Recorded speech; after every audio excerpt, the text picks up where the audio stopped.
Very early in my graduate education program, I was told by the professor to develop an elevator speech. An elevator speech, if you've not heard of that before, is a brief, persuasive speech that introduces yourself, your ideas, or your business in a concise manner, typically lasting 30 to 60 seconds, or the duration of a short elevator ride. The reason that they asked us to prepare an elevator speech is because they knew well into the future and many times in between, we would need to explain what it is that we do as a clinical nurse specialist.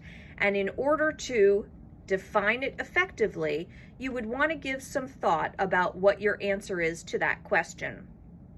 Now, in general, I used to give that elevator speech. I have one stored in my cell phone. I have one that is at the bottom of my email signature so that every email that I send, it contains a little nugget of information about what it is that I do as a clinical nurse specialist. Of course, the clinical nurse specialist works in the 3 spheres of influence with patients and families, nurses and nursing, and systems and organization. I'm going to read you the statement that is on the bottom of every one of my email signatures.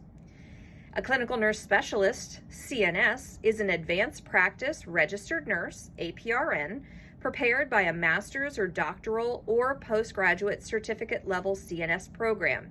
CNSs diagnose, prescribe, and treat patients in specialty populations across the continuum of care.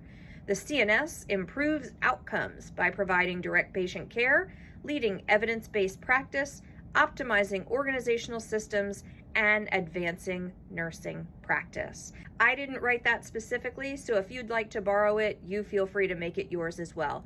My name is Dawn, and I'm a clinical nurse specialist.